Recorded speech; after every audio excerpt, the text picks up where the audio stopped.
ഒരല്പം വൈകിയെങ്കിലും സർക്കാരിൻ്റെ വിവേകമുദിച്ചു. തൃശ്ശൂർ പൂരം കുളമാക്കിയ സിറ്റി പോലീസ് കമ്മീഷണർ അങ്കിത് അശോകനെ അവിടെ നിന്ന് തൽക്കാലം സ്ഥലം മാറ്റി. പുള്ളിക്ക് വേറെ പോസ്റ്റിംഗ് കൊടുത്തിട്ടില്ല. തെരഞ്ഞെടുപ്പ് കമ്മീഷൻ്റെ അനുവാദത്തോടുകൂടി വേറൊരു കമ്മീഷണറെ നിയമിക്കാൻ ആലോചിക്കുന്നുണ്ട്. തെരഞ്ഞെടുപ്പ് കമ്മീഷൻ്റെ അനുവാദം എന്ന് കിട്ടും എന്നറിയില്ല. ഈ നിർണായകമായ തെരഞ്ഞെടുപ്പിലെ വളരെ പ്രധാനപ്പെട്ട വോട്ടെടുപ്പ് നടക്കുന്ന ദിവസം തൃശ്ശൂരിൽ പോലീസിന് കമ്മീഷൻ ഉണ്ടാകുമോ എന്നും അറിയില്ല. ഇദ്ദേഹത്തെ സ്ഥലം മാറ്റിയതുകൊണ്ട് വോട്ടർമാരുടെ ഇടയിൽ അല്ലെങ്കിൽ നാട്ടുകാരുടെ ഇടയിൽ പൂരപ്രേമികളുടെ ഇടയിൽ അവരുടെ ചിന്താഗതിയിൽ എന്ത് മാറ്റം ഉണ്ടാകും എന്ന് നമുക്കറിയില്ല. അതവിടെ നിൽക്കട്ടെ. ഇത്രയും പ്രഗത്ഭനായ ഒരു ഉദ്യോഗസ്ഥൻ, അദ്ദേഹം കഴിഞ്ഞ കൊല്ലവും തൃശ്ശൂർ ഈ വടക്കുന്നാഥൻ്റെ ഗോപുരത്തിനകത്ത്, അതായത് ക്ഷേത്രം മതിൽക്കെട്ടിനകത്ത് ലാത്തിച്ചാർജ് നടത്തിയവനാണ്. അന്നും പൂരപ്രേമികളെ ഓടിച്ചിട്ട് തല്ലിയതാണ് പോലീസ്. അത് ഒരു ഒറ്റപ്പെട്ട സംഭവമാണ് എന്ന് കരുതി അവർ അത് ക്ഷമിച്ചു, പോട്ടെ എന്ന് വിചാരിച്ചു. കാരണം പോലീസുകാർക്ക് ചില സമയത്ത് ക്ഷമ കെടുവല്ലോ. അങ്ങനെ സംഭവിച്ചു പോയതാണ് എന്ന് വിചാരിച്ചു. പൂരാഘോഷ കമ്മിറ്റിക്കാരതൊരു വിഷയമാക്കി, തർക്കമാക്കി. ദേവസ്വം ബോർഡ് ഇടപെട്ടു. അവസാനം മുതിർന്ന പോലീസ് ഉദ്യോഗസ്ഥന്മാർ, പ്രത്യേകിച്ച് ഈ ക്രമസമാധാനത്തിൻ്റെ ചുമതലയുള്ള അജിത് കുമാർ എന്ന് പറഞ്ഞൊരു വിദ്വാനുണ്ടല്ലോ, അയാൾക്ക് പറ്റിയിട്ടുള്ള അത്തരം വീഴ്ചകൾ കേരള ചരിത്രത്തിൽ ഒരു പോലീസുകാരനും ഒരിക്കലും ഉണ്ടായിട്ടില്ല. അപ്പോൾ ഈ അജിത് കുമാർ അടക്കമുള്ള ആളുകളെ കൂടി ആലോചിച്ച് ഈ അങ്കിത് അശോകൻ എന്ന് പറഞ്ഞ വിദ്വാനെ താക്കീത് ചെയ്തു, മേലിലിങ്ങനെ ആവർത്തിക്കരുത്. സർവീസ് ബുക്കിലൊന്നും എഴുതിയില്ല, എന്നാൽ ഗുണദോഷിച്ചു എന്ന് പറയുക കൂടുതൽ ശരി. അദ്ദേഹത്തോട് പറഞ്ഞു, മേലിൽ ആവർത്തിക്കരുത്, ഇത് വലിയ അപകടമാണ്. ഈ തൃശ്ശൂർ പൂരം എന്ന് പറഞ്ഞാൽ ജനങ്ങളുടെ വലിയ വികാരമാണ്. ഇവിടെ വന്ന് ഷോ കാണിച്ചാൽ എന്ത് സംഭവിക്കുമെന്ന് പറയാൻ പറ്റില്ല എന്ന് പറഞ്ഞ് പുള്ളിയെ ഗുണദോഷിച്ച് പറഞ്ഞു വിട്ടതാണ്. ആ ഗുണദോഷം ഉണ്ടായിട്ടാണ് പുള്ളി ഇത്രയും അക്രമങ്ങളൊക്കെ അവിടെ ചെയ്തത്. പട്ടണത്തിലെമ്പാടും ബാരിക്കേഡുകൾ സ്ഥാപിച്ചു. അത് പോരാ എന്ന് പറഞ്ഞിട്ട് വടം കെട്ടി പൂരപ്രേമികളെ മുഴുവൻ ഉന്തിത്തള്ളി ഓടിച്ചു. ക്ഷേത്രത്തിലെ പൂജാരിയെയും കഴകക്കാരനും വരെ മതിൽക്കെട്ടിനകത്ത് കടത്തിവിടാൻ വിസമ്മതിച്ചു. കണിമംഗലം ശാസ്താവിൻ്റെ എഴുന്നള്ളത്ത് വരുന്ന സമയത്ത് പ്രൈവറ്റ് ബസ് അതിൻ്റെ ഉള്ളിൽ കൂടി കയറ്റി വിട്ടു. ഇങ്ങനെ എവിടെയൊക്കെ നിയന്ത്രണം ഏർപ്പെടുത്തണോ അവിടെയൊന്നും നിയന്ത്രണം ഏർപ്പെടുത്താതിരിക്കും, എവിടെയൊക്കെ നിയന്ത്രണം പാടില്ല അവിടെയൊക്കെ നിയന്ത്രണം നടത്തിച്ചു എന്ന് പറഞ്ഞാൽ പാറമേക്കാവിൻ്റെ എഴുന്നള്ളത്ത് നടക്കുന്ന സമയത്ത് പ്രശ്നമായി. പിന്നെ ഇലഞ്ഞിത്തറ മേളം നടക്കുന്നതിനിടയ്ക്ക് ആളുകളെ കയറ്റിവിടുന്നതിൽ പുള്ളി വലിയ വൈമനസ്യം കാണിച്ചു. അതുകൊണ്ട് ക്ഷേത്ര മതിൽക്കെട്ടിനകം ശുദ്ധശൂന്യമായി. അതിലൊക്കെ ഉപരി രാത്രി സ്വരാജ് റൗണ്ടിലേക്ക് ആളുകളെ കടത്തിവിടാതെ പൂരം ഏതാണ്ട് അവാർഡ് സിനിമ പോലെയാക്കി. ജനങ്ങളില്ല. കാഞ്ചന സീത റിലീസ് ചെയ്തപ്പോൾ തിയേറ്ററിൽ ഇതുപോലെ വന്ന ആളുകളെ ജീവൻ കൊണ്ട് ഓടി രക്ഷപ്പെട്ടു. അങ്ങനെ തൃശ്ശൂർ പൂരത്തെ കാഞ്ചന സീതയാക്കി മാറ്റിയ ആളാണ് സഖാവ് അങ്കിത് അശോകൻ. അതിലും ഉപരിയായിട്ട് ഈ മടത്തിൽ വരവിൻ്റെ രണ്ടാം ഘട്ടമുണ്ട് രാത്രി, അവിടെ ആളുകളെ കയറ്റിവിടാതെ അവസാനം ഒരാന മാത്രമായിട്ട് ചടങ്ങായിട്ട് മടത്തിൽ വരവ് നടത്തി. അപ്പോൾ ഇത്രയൊക്കെ കലാപരിപാടി ചെയ്തതും കൂടാതെയാണ് വെടിക്കെട്ടിന് പുള്ളി ഭയങ്കരമായ നിയന്ത്രണം ഏർപ്പെടുത്തി. ആ വെടിക്കെട്ട് പാറമേക്കാവിൻ്റെ വെടിക്കെട്ട് 7 മണിക്കും തിരുവമ്പാടിയുടെ 7:30ക്കും നടത്തേണ്ട സാഹചര്യമുണ്ടായി. കമ്മീഷണറുടെ പിടിവാശി കൊണ്ടാണ് പൂരം കുളമായത് എന്ന വാർത്ത ദേശാഭിമാനിയുടെ തൃശ്ശൂർ എഡീഷനിൽ 1-ാം പേജിൽ വന്നു എന്ന് ഞാൻ പറഞ്ഞാൽ നിങ്ങൾ വിശ്വസിക്കില്ല. സത്യമാണ്. ദേശാഭിമാനി പോലും സമ്മതിച്ചു. തൃശ്ശൂർ ജില്ലാ സെക്രട്ടറി എം വർഗീസിനോട് ചോദിച്ചാൽ പുള്ളി പറയും. ദേവസ്വം മന്ത്രി രാധാകൃഷ്ണനോട് ചോദിച്ചാൽ അദ്ദേഹം പറയും.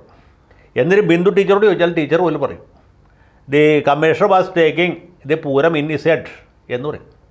മനസ്സിലായില്ലേ? കേരളോർമ്മ കോളേജിൽ പഠിക്കുന്ന ഏത് കുട്ടിയോട് ചോദിച്ചാലും പറയും ദിസ് എന്താണ് നിങ്ങളുടെ ഈ പരിപ്പ് ഇവിടെ വേവില്ല, your dal will not cook here എന്ന്. ആ നിലയിലേക്ക് പൂരത്തെ എത്തിച്ചത് പ്രധാനമായിട്ടും ഇദ്ദേഹമാണ്. പക്ഷേ ഇദ്ദേഹത്തെ പോലൊരാൾ എന്തിന് വീണ്ടും ഇതിൻ്റെ ചുമതല ഏൽപ്പിച്ചു? ഇദ്ദേഹം അല്ലാതെ വേറെ ആരും ഉണ്ടായിരുന്നില്ലേ നമ്മുടെ IPSൽ അല്ലെ KPSൽ ഇതിൻ്റെ ചുമതല ഏൽപ്പിക്കുക എന്നുള്ളൊരു ചോദ്യമല്ലേ? ആ ചോദ്യം അവിടെ നിൽക്കുകയാണ്. ഇതെല്ലാം കഴിഞ്ഞിട്ട് അദ്ദേഹത്തെ അന്നക്കന്ന് സസ്പെൻഡ് ചെയ്താൽ നമുക്ക് മനസ്സിലാക്കാം. നമ്മുടെ VK രാജനായിരുന്നു അവിടെ മന്ത്രിയായിട്ടുണ്ടായിരുന്നെങ്കിൽ ഇവൻ്റെ കരണക്കുറ്റിക്ക് ഒരു അടി കൊടുക്കും. കള്ളൻ നായിൻ്റെ മോനെ, ഇത് ഈ എവിടുത്തെ കമ്മീഷണർ ഡാഷ് എന്ന് ചോദിച്ചാൽ. പക്ഷേ അത് ചോദിച്ചില്ല. കാരണം മന്ത്രി രാജനായിപ്പോയി. രാജൻ ഒരു ഗാന്ധിയനാണ്. പുള്ളി ചർക്കയിൽ നൂല് നൂറ്റും. മറ്റേ രഘുപതി രാഘവ രാജാറാം പാടിയും കമ്മ്യൂണിസ്റ്റ് പാർട്ടിയുടെ നേതാവായി മന്ത്രിയായി മാറിയ ആളാണ്. ഗാന്ധിയന്മാരെയൊക്കെ ഈ രംഗത്ത് കൊണ്ട് നല്ല കുഴപ്പം ഇതാണ്. K. ഇസ്മായിലാണെങ്കിലും അയാൾ വെറുതെ വിട്ടില്ലായിരുന്നു. ഗൗരിയമ്മയാണെങ്കിൽ പറയാൻ വേണ്ട. അത് പോട്ടെ, ഇപ്പോൾ പറഞ്ഞിട്ട് കാര്യമില്ല.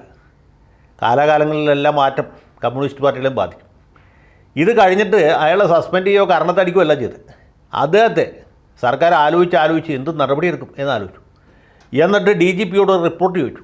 ഡി ജി പി അദ്ദേഹം കേസ് പഠിച്ചുകൊണ്ടിരിക്കുകയാണ്. ദർവേഷ് സാഹിബ് എന്ന് പറഞ്ഞൊരു വിദ്വാനാണ് നമ്മുടെ ഡി ജി പി. അദ്ദേഹത്തെ പോലൊരു കിഴങ്ങൻ ഈ ഇന്ത്യൻ പോലീസ് സർവീസിൻ്റെ ചരിത്രത്തിലുണ്ടായിട്ടില്ല. പിന്നെ അജിത് കുമാറാണ്, അദ്ദേഹത്തിൻ്റെ പ്രാഗൽഭ്യം വേറെ പല കാര്യങ്ങളിലുമാണ്. അതെന്തുവാട്ടെ. അപ്പോൾ ഇങ്ങനെയുള്ള പ്രഗത്ഭന്മാരെല്ലാം കൂടി ആലോചിച്ച് തൽക്കാലം ഇയാളെ തൃശ്ശൂരിൽ നിന്ന് മാറ്റാൻ തീരുമാനിച്ചു.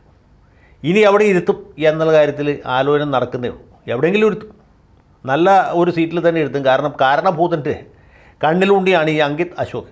അദ്ദേഹത്തെക്കുറിച്ച് നിരവധി അനവധി പരാതികൾ ഇതിനു മുമ്പ് തന്നെ പോലീസ് ഹെഡ്ക്വാർട്ടേഴ്സിൽ ചെന്നാണ്, സെക്രട്ടേറിയറ്റിൽ ചെന്നാണ്, കാരണഭൂതൻ്റെ മേശപ്പുറത്ത് വരെ എത്തിയതാണ്. പക്ഷേ പുള്ളി ഒരു നടപടി എടുത്തില്ല.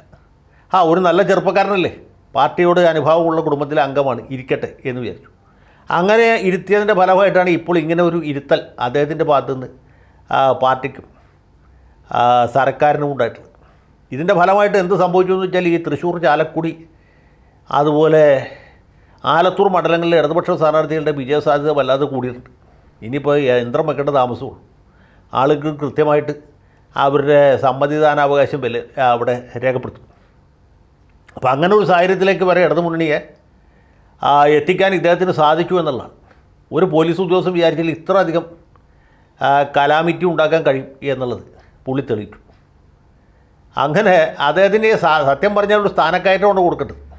പോലീസ് കമ്മീഷണർ ഐ ജിയുടെ റാങ്കാന്ന് തോന്നുന്നു. പുള്ളിയെ സംസ്ഥാനത്തിലെ ക്രമസമാധാന പരിപാലനത്തിൻ്റെ ചുമതലയുള്ള എ ഡി ജി പി ആയിട്ട് നിയമിക്കാം. അതല്ലെങ്കിൽ അടുത്ത വേക്കൻസിയിൽ സംസ്ഥാന പോലീസ് മേധാവിയായിട്ട് ഇദ്ദേഹത്തെ നിയമിക്കാം. കാരണം ഇദ്ദേഹത്തെ പോലുള്ള ആളുകളാണ് ഇനിയുള്ള കാലത്ത് ആവശ്യം. കാരണം കാരണഭൂതൻ ആഗ്രഹിക്കുന്ന രീതിയിൽ ക്രമസമാധാന പരിപാലനം നടത്തണം. യതീഷ് ചന്ദ്ര എന്ന് പറഞ്ഞ ഒരാളുടെ, അത് ഇപ്പോഴുണ്ട്. അതുപോലെ ഈ കൊല്ലുന്ന രാജാവിനെ തിന്നുന്ന മന്ത്രി എന്ന് പറഞ്ഞ ഒരാളാണ് അങ്കിത് അശോകൻ. അപ്പോൾ അദ്ദേഹത്തെ ഇനി തിരുവനന്തപുരത്ത് സിറ്റി പോലീസ് കമ്മീഷണറായിട്ട് നിയമിക്കാം തൽക്കാലം. ഇവിടുന്ന് മാറ്റിയതാണ്. അത് കഴിയുമ്പോൾ ക്രമസമാധാന പരിപാലനം അദ്ദേഹത്തെ ഏൽപ്പിക്കാം. അത് കഴിയുമ്പോൾ സംസ്ഥാനത്ത് പോലീസ് മേധാവിയാക്കാം. ഇതിൻ്റെ സ്ഥലം മാറ്റം എന്നല്ല, സ്ഥലം നാറ്റം എന്നാണ് പറയുന്നത്. ഇതിൽ കൂടുതൽ ഇപ്പോൾ പറയാൻ മടിയുണ്ടായിട്ടല്ല, തൽക്കാലത്തേക്ക് വിടാം.